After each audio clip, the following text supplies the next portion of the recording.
Promo റിവ്യൂയിലേക്ക് എല്ലാവർക്കും സ്വാഗതം. ഈ റിവ്യൂ ഇഷ്ടപ്പെടുവാണെങ്കിൽ ഒന്ന് ലൈക്ക് ചെയ്തും സബ്സ്ക്രൈബ് ചെയ്തും സപ്പോർട്ട് ചെയ്യണേ. അപ്പോൾ നന്ദുവിന് അപകടം പറ്റിയ കാര്യം ജലജ് പോയി നയനയോട് പറയുവാണ്. അന്നേരം നയന വിശ്വസിക്കുന്നില്ല.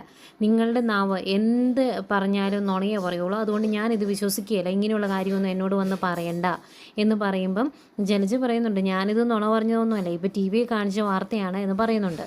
ഇങ്ങനെയൊരു വാർത്ത നയനയ്ക്ക് താങ്ങാൻ പറ്റുന്നില്ല എന്നും നയനയ്ക്കത് വിഷമമായി എന്നും മനസ്സിലാക്കുന്ന ജലജ അഭിയോട് വന്ന് പറയുന്നുണ്ട്, അവളുടെ വയറ്റിൽ ഒരു കുഞ്ഞുണ്ട്. ഈ സമയത്ത് ഇതുപോലുള്ള വാർത്തകൾ കേൾക്കുന്നത് അവൾക്ക് ആകെ ഷോക്കാകും, ചിലപ്പോൾ ആ കുഞ്ഞ് തന്നെ പോകും. അതുകൊണ്ട് ഇങ്ങനെയുള്ള കാര്യങ്ങൾ കേട്ടാൽ അവളോട് പോയി പറയണം എന്നൊക്കെ അഭിയോട് പറയുന്നുണ്ട്. അതുപോലെ അവളുടെ വയറ്റിലെ ആ കുഞ്ഞ് പോകുക എന്നതാണ് നമ്മുടെ ലക്ഷ്യമെന്നും പറയുന്നുണ്ട്. അത് കഴിഞ്ഞ് ഇതേ കാര്യം പോയി ദേവയാനിയോട് പറയുക കേട്ടോ. അന്നേരം ദേവയാനി ദേഷ്യത്തോട് ചോദിക്കുന്നുണ്ട്, നീ എന്താ പറഞ്ഞത്? എൻ്റെ പേരക്കുഞ്ഞ് മരിച്ചു പോകണമെന്നോ, ആ കുഞ്ഞ് ആ വയറ്റിൽ നിന്ന് നഷ്ടപ്പെടണമെന്നോ, അതാണോ നീ പറഞ്ഞത്, അതാണോ നീ ഉദ്ദേശിച്ചത് എന്നൊക്കെ ചോദിച്ച് ഖരനം തീർത്തോരണം കൊടുക്കുന്നുണ്ട് ജലജയുടെ. ഇതൊക്കെയായിരുന്നു ഇന്നത്തെ പ്രൊമോയിൽ കാണിച്ചത്.